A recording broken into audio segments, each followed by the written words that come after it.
بسم اللہ الرحمن الرحیم۔ ابے کیا جرم کیا تو نے؟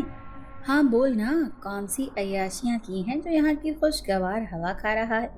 ایک لمبے غنڈا ٹائپ مرد نے اس نوجوان کو پیچھے دھکیلتے ہوئے پوچھا، جسے ابھی کچھ دیر پہلے ہی جیلر اس کمرے میں چھوڑ کر گیا تھا۔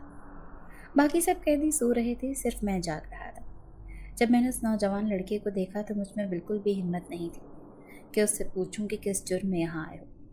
اس کی کوٹری میں آتے ہی عجیب سی فضا بوجھل ہو گئی تھی۔ دن کے وقت بھی قید خانے میں اندھیرا ہی رہتا تھا، ہر وقت بدبو کے بھبکے سر میں درد کیے رکھتے تھے۔ اب بھی میں اندھیرے کے باعث اسے واضح طور پر نہیں دیکھ سکا تھا، مگر وہاں سب سے زیادہ غور طلب جو چیز تھی وہ اس قیدی کا نمبر تھا، 402۔ یہ نمبر دیکھ کر میں بہت حیران ہوا تھا، کیونکہ یہ جیل اتنی بڑی نہیں تھی، چھوٹی جیل تھی۔ اس میں زیادہ سے زیادہ قیدیوں کی تعداد تو 250 ہوگی، مگر اس قیدی کا نمبر 402 مجھے عجیب مخمصے میں ڈال رہا تھا۔ جب یہاں اتنے قیدی ہی نہیں تو یہ نمبر؟ بس یہی وجہ تھی کہ میں کونے میں ہی پڑا رہا اور اس سے کچھ بھی پوچھنے کی ضرورت محسوس نہیں کی۔ مجھے یقین تھا کہ جیلر غلطی سے اسے یہاں پر چھوڑ گیا ہوگا، ابھی یہ یہاں سے چلا جائے گا۔ اس لڑکے نے مجھے نہیں دیکھا اور دیوار کے ساتھ ٹیک لگا کر بیٹھ گیا۔ کچھ ہی دیر بعد جب باقی قیدی اٹھے تو اس بیچارے کی شامت آ گئی۔ ان سب کو اپنی کوٹری میں ایک اور قیدی کی آمد بہت ناگوار گزری۔ تبھی وہ اتنے غصے اور گرج چمک کے ساتھ اسے پوچھ رہے تھے کہ تم نے کیا جرم کیا ہے؟ جبکہ میں بھی یہ سننا تو چاہتا تھا، مگر مجھے اس لڑکے پر رحم آ رہا تھا، کیونکہ ہم سب یہاں سالوں سے تھے۔ میری خود کی عمر 45 برس ہوگی، جبکہ وہ تو ابھی بالکل کوئی 23-25 سال کا لگ رہا تھا۔ باقی قید بھی سب 35 برس سے اوپر کے تھے۔ ہم کل 4 لوگ وہاں پر قید تھے۔ اب 5ویں کی آمد بہت کھل رہی تھی۔ ابے سالے، بولتا کیوں نہیں؟ زبان نہیں ہے کیا منہ میں؟ رشید اس کوٹری میں سب سے زیادہ گرم دماغ کا تھا۔ اس نے سختی سے پوچھتے ہوئے لڑکے کے منہ پر ایک زوردار مکہ رسید کر دیا، جس سے وہ بیٹھے بیٹھے زمین پر لڑک گیا تھا، مگر کچھ بولنا کیا، ایک کرراہ بھی اس کے منہ سے نہیں نکلی۔ شیدے تو پیچھے ہو، میں دیکھتا ہوں۔ حنیف نے رشید کو ٹھنڈا کیا اور اس لڑکے سے پوچھا، بتا دے یار، کیا کر کے آیا ہے؟ اب تجھے ہمارے ساتھ ہی رہنا ہے؟ سوچنا کہ رکھ، ابھی تو بچہ ہے، مقابلے پر نہ اتر۔ لڑکے نے مجال ہے جو اس کی بات کا بھی جواب دیا ہو۔ وہ آنکھیں موند کر لیٹ گیا۔ ایسا کرنا تھا کہ شیدے کی تو انا پر بنائی، اس سالے کو اٹھا کر باہر مار۔ جیلر سے بات کرتا ہوں، بھوکے کتوں کے آگے ڈلواتا ہوں سالے کو۔ حنیف اور طاہر شیدر کو قابو کرنے کی کوشش میں ہلکان ہو رہے تھے، جبکہ میرا دل اس لڑکے کے لیے بےکل ہو رہا تھا۔ البتہ اس لڑکے کو پرواہ ہی نہیں تھی، وہ آنکھیں موندے ویسے ہی پڑا تھا۔ جب شور بڑھنے لگا تو جیلر بھاگتے ہوئے ہماری کوٹری کے سامنے آیا اور غصے سے بولتے ہوئے رشید کو گالیاں بکنے لگا۔ اس کے غصہ کرنے پر ایک دم اٹھتا شور ختم ہو گیا اور سب لوگ واپس اپنی جگہ پر بیٹھ گئے۔ جب سکون ہو گیا تو جیلر وہاں سے چلا گیا۔ اس کے بعد کوئی نہیں بولا۔ ہم چاروں اپنی باتوں میں مصروف ہو گئے۔ وہ لڑکا ویسے ہی لیٹا رہا، گویا گہری نیند میں ہو۔ 2-3 گھنٹے گزر گئے، جس کے بعد کھانے کی بیل ہو گئی اور ساری کوٹریوں سے قیدی نکل کر کھانا لینے چلے گئے۔ میرے تینوں ساتھیوں کے آخر میں نکلا۔ اس وقت بھی وہ لڑکا ویسے ہی بے سود پڑا تھا۔ عذرائے ہمدردی میں نے اسے جگایا کہ کہیں کھانے کا وقت نہ نکل جائے، مگر وہ ٹس سے مس نہ ہوا۔ اب مجھے پریشانی ہونے لگی کہ کہیں شیدے کی مار کی وجہ سے بیچارہ بے ہوش نہ ہو گیا ہو۔ یہ سوچ کر میں نے کوٹری میں پڑے گھڑے سے پانی نکالا اور اس لڑکے پر چھڑک دیا، مگر پانی پڑتے ہی غضب ہو گیا۔ جیسے ہی لڑکے کے چہرے پر پانی ڈالا، اس نے پٹ سے آنکھیں کھول دیں۔ اس کی آنکھیں بہت عجیب و غریب تھیں، گویا بڑے بڑے کنچے۔ اس کی آنکھوں میں سے بہت سی عجیب روشنی پھوٹنے لگی، مگر اگلے ہی پل میں نارمل ہو گیا۔ یہ سارا کھیل فقط 1 سیکنڈ سے بھی کم وقت پر مشتمل تھا، یہاں تک کہ میں فرق ہی نہ کر سکا کہ آیا جو کچھ دیکھا ہے وہ حقیقت ہی ہے میرا تصور۔ میں نے اس لڑکے کو جب جاگے ہوئے دیکھا تو کہا، چل کر کھانا کھا لو، اس کے بعد رات کو ہی کھانا ملے گا۔ وہ چند لمحے مجھے چپ چاپ دیکھتا رہا اور پھر غیر متوقع طور پر اٹھ کر میرے پیچھے پیچھے کوٹری سے نکل کر میس ہال کی طرف آ گیا۔ وہاں جا کر وہ مجھ سے الگ ہو گیا اور خود ہی کھانا لے کر ایک الگ بینچ پر بیٹھ کر کھانے لگا۔ اس کی حرکتیں مجھے بہت ہی عجیب و غریب لگ رہی تھیں، جیسے میں کوئی نام نہیں دے پا رہا تھا۔ ابھی میں اسی الجھن میں تھا جب شیدہ میرے پاس آیا اور بڑے دبنگ لہجے میں کہنے لگا، لگتا ہے بڑی یاری لگا لی ہے نئے بابو کے ساتھ۔ چل میرا بھی پتہ کر کے دے کہ اس سے کیا کارنامہ کر کے آیا ہے۔ تو جانتا ہے میرا کام ہی کانٹیکٹ بنانا ہے، تبھی تو اس جیل میں سارے میری بڑی عزت کرتے ہیں۔ ہر طرح کے مجرم کے ساتھ میری یاری ہے،